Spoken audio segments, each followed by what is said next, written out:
بسم الله الرحمن الرحيم الحمد لله رب العالمين والصلاة والسلام على نبينا محمد وعلى آله وصحبه وسلم أشهد أن لا إله إلا الله أشهد أن محمد عبده ورسوله. I just want to mention some benefit before Salah, then we'll do the class after Salah inshallah because of the time. Tomorrow, which most of us knows, is a celebration festival Halloween, and as Muslims we don't celebrate Halloween, and we have to know how in Islam we respond to these types of celebrations and what Islam says in regards to them, because there are many celebrations in the Western world that as Muslims we don't agree with and we don't accept. So what is it stands to, what's the Muslim's opinion or stands towards Halloween? How do we deal with it? What can and cannot be done? And this is in general for all types of festivals in Islam, outside the ones Allah subhanahu wa ta'ala and the Messenger sallallahu alaihi wasallam have allowed. The first thing is that we don't celebrate in Islam any celebration aside those that Allah and His Messenger have legislated in the religion, i.e. the most important of them, Eid al-Fitr and Eid al-Adha. And in Islam there's more than that, right? More Eids than just the two, but these are two of the biggest. And there comes Eid Anas bin Malik لما قدمنا رسول صلى الله عليه وسلم in Medina. When the Messenger صلى الله عليه وسلم came to Medina, he noticed people had yawman, 2 days that they used to play in, right, as celebration. So Rasul sallallahu alaihi wasallam asked the people of Medina, what are these 2 days that you have? And they mentioned these are 2 days that they used to celebrate. Some of the commentators of Ahl Hadith, they said it was the day of Nayruz and Mahrajan. Some of them for Ahl Hadith said that. Others said it's any of the 2 days in time of Jahiliyyah. But in any case, Rasul sallallahu alaihi wasallam said, Allah has substituted these 2 days, Yawman, 2 days, khayru minhuma, 2 days better than them, Eid al-Fitr and Eid al-Adha. And Hadith and Sunnah Masai and others authentic is proof that the 2 biggest Eids that we have are these 2. And Rasul denied these other A'yad. He didn't accept them. And along with that, Rasul also mentioned other days of Eid in Islam that we can celebrate. Obviously, we take a heed in. Amongst them is Eid that we're celebrating right now, Jum'ah. And the Hadith in Uqba in Sunnah Tirmidhi, said in Sahih, he said, alayhi salatu salam, Yawm al-Arafa wa Yawm al-Eid al-Adha wa Yawm al-Tashriq Eiduna li Ahl al-Islam. The day of Arafah, the day of Adha, Eid Adha, and the 3 days of Tashriq, all of them are days of Eid in Islam. And this means that these are days we celebrate, not like the same way as we might have celebrated the bigger Eids, like we don't have Salatul Eid and all of them, but there are still days of importance. Another hadith, Abu Hurairah, he mentioned that this Jum'ah is a day of Eid. In Allah ja'alat, Allah has made the Jum'ah Eidan, a day of Eid. So these are Eids in Islam. So everything besides that the ulama say are not allowed to be celebrated. Because Allah says in Surah Al-Furqan, وَالَّذِينَ لَا يَشْهَدُونَ الزُّورَ وَإِذَا مَرُّوا بِاللَّغْوِ مَرُّوا كِرَامًا. The believers, they don't witness evil. If they pass by honorably. All the scholars of tafsir mentioned that this ayah is in reference to one of the meanings, is referencing to the celebrations of the non-Muslims. Whatever it may be. Allah said that they don't witness them. And that means that this is the biggest evidence that clears to them that it's haram to participate in any Eid, any festival, any celebration, any holiday outside of the holidays of Islam. Amongst that, the one that is coming tomorrow, Halloween. And Halloween, for most of us, we already know what is involved in it, of haram and munkarat, but we have to have a stance where we say, Muslims, we don't participate in it. For what reasons? Number one, right, the very basis of it, right, being a celebration or recommendation or whatever it is of the devils and things of this nature. Second thing amongst it that's wrong is the issue of scaring other Muslims or other people. And in Islam we're not allowed to scare anyone. And this is important to know. Right? Even Muslim, non-Muslim, you're allowed to scare the people. It's not from husn adab. Good behavior is not to scare another person. Especially a Muslim. It's haram to scare another Muslim. Pranks are not allowed in Islam. Right? Whether it be you want to do one of those ones we see nowadays on YouTube and these things, many of them today. And the sad reality, many Muslims, we don't do them but we watch them and we find them to be funny. But what did Rasul say about pranking other Muslims? Sunnah Abi Dawud, we said in Sahih, one day the Sahaba went for a travel, and one Sahabi was sleeping. Another group of Sahaba came with a rope and they tied it around his neck and they pulled it. So he woke while fighting because they pulled him when he's sleeping.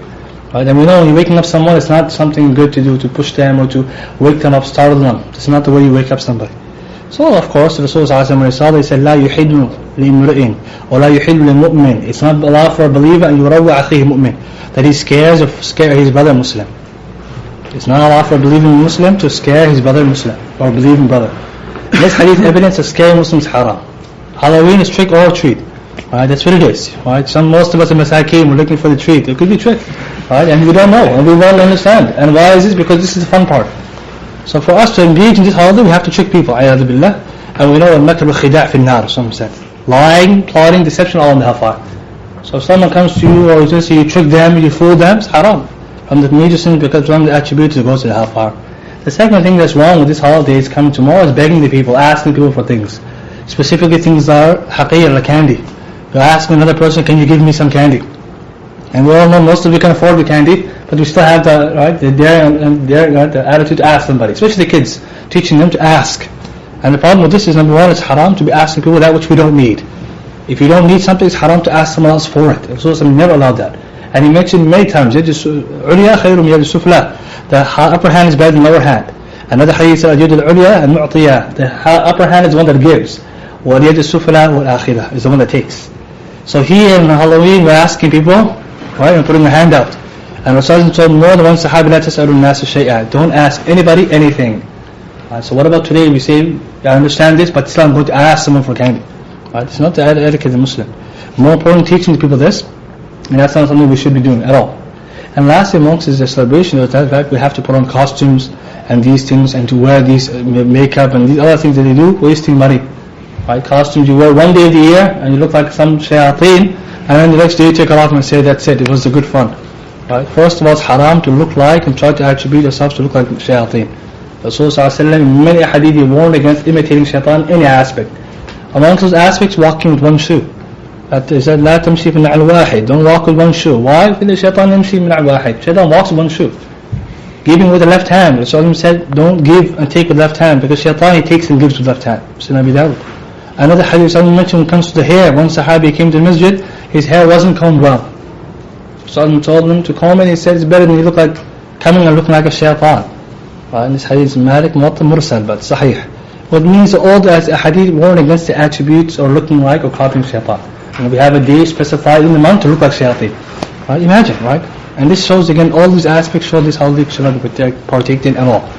The last point comes to do with the issues of participating. How can it be done? If we don't participate by costume or by greeting, saying Happy Halloween, which is absolutely haram to say, because you're not allowed to wish anyone good on any festival except that which is in Islam. Right? You can say Eid Mubarak or Taqabbal Minna Mink, but when it comes to other holidays, you cannot say Happy Holidays or Happy Halloween, whatever. This is not allowed.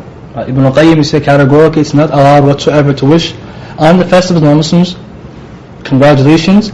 And if someone does that with pleasure, means wantingly and desiring it, it could even become disbelief. Why? Because this is a day that's based on disbelief, and you're coming saying, I know it's disbelief, but happy one. Have a good one. Right? Something that's based on kufr, they say have a good kavit shirk and happiness or goodness or something like this. But that is, if we don't participate in that, the last part is accepting the gifts on the holiday. Right? Halloween we know is candy. People give you, and when you want to ask what you get. What's the hukum shari'a on that? Is khilaf in ulama. Right? The ulama are different in terms of accepting gifts on days of, right? These festivals. Right? Some of the salaf will accept it, and other salaf do not accept it. And that's why it's a khilaf. The contemporary scholars of our time, many majority of them say you should not accept anything of anyone who gives you a gift on the days of holidays. But some of the earlier scholars, like Shaykh Islam Ibn Taymiyyah, Imam al-Zahabi and others, they say you can accept it if it's given to you without you asking. It means you're coming, someone comes to you, he says, here's some candies, Halloween. You didn't ask, you can take it. Because he said generally some of the Salaf took it. Amongst the biggest group to use the hadith or Athar of Ali ibn Abi Talib that he accepted on the day of Nowruz, a gift that was given to him, and he didn't reject it. Right? He didn't reject it. And he is Amir al-Mu'mineen, Sahabi. And some Salaf did. So from that angle, some ulama, Shaykh Islam says that's clear evidence you can. Others say you shouldn't because it means you're supporting them in it. Shaykh Islam Ibn Taymiyyah in Iqtidar Sirat al-Mustaqim says you're not supporting them when you take it because you give it to you and Ali took it and it's not support. So there's khilaf, right? At least we can say you're allowed to accept it based on that opinion, but if you felt better, it's not to accept it. Right? If you say I don't participate, that's better. But if someone to take it, we cannot say it's mazmum, absolute, it's haram. But the issue is that it can be done. But it doesn't give us right now to walk around the street tonight anticipating gifts. Because in Malik and Iqtidar Sirat al-Mustaqim, Ibn Taymiyyah mentions, some of the Salaf and Malik, Allah said we shouldn't go out on those celebrations as well. Like you can't wander in the streets and Halloween happened coincidentally, then candies coming your way. Right? But why in the life in the first place? Why are we out? And that's why he mentioned Malik and others, you should not be outside in those celebrations because what they're doing, we don't attest to it, we don't believe in it. Right? But if they were to give it to you, likewise. How about buying the candy on the day? Same thing. If they're doing particular actions, we don't participate in that. So the Shaykh Islam, he quotes statements from some of the Salaf that they, certain things like Nowruz, they would buy and use watermelons and these kind of fruit, so we would avoid buying it on that day because we don't want to participate with them. But the day after, when it's on sale, no one can say it's haram on that because the day afterwards, right? And that's important. If the candy is on sale afterwards, it's not the same on the day after. And it should be very clear because some family members, they don't take this thing seriously. They say, oh, looks same, I'm not participating, but if someone knocks my door, I give them. We should tell them, we should be fair and advise them, say it's haram, we don't participate. وَلَا تَعَاوَنَ بِالْإِثْمِ وَالْعُدْوَانِ. Don't participate in sin and transgression. So the advice for us and all those Muslims who are not here, right, they advise them not to participate in Halloween in any type of form. And as Muslims, we have to be, right, on the forefront in giving da'wah to people and calling them to goodness. And the way we do that is by not participating in these things. And likewise calling people that which is better. Right? Some Muslims, they feel something better, everyone is doing it. Right? But we never see a non-Muslim ever, Yawm al-Eid, or Ashura pass, right? I never saw any non-Muslim fasting and participating in iftar, right? I didn't see one, I don't know about you guys, I never saw one. But then when it comes tomorrow, we see many Muslims, right? It's sakeen sometimes, because we're not firm in our own belief, and then we wonder. But the goal is not, if we're convinced, we have to convince other Muslims to don't participate, right? Stay upon the Sunnah Rasul sallallahu alayhi wa sallam. And the last thing I always say is that if we do this, is da'wah ila Allah. Call the people that which is better, by advising also to look into research. Many Christians are against it as well. I will stop with that because time is coming. Subhanahu wa ta'ala, bihamdik, shadu wa la ilaha illa anta, astaghfiruka wa atubu ilayk.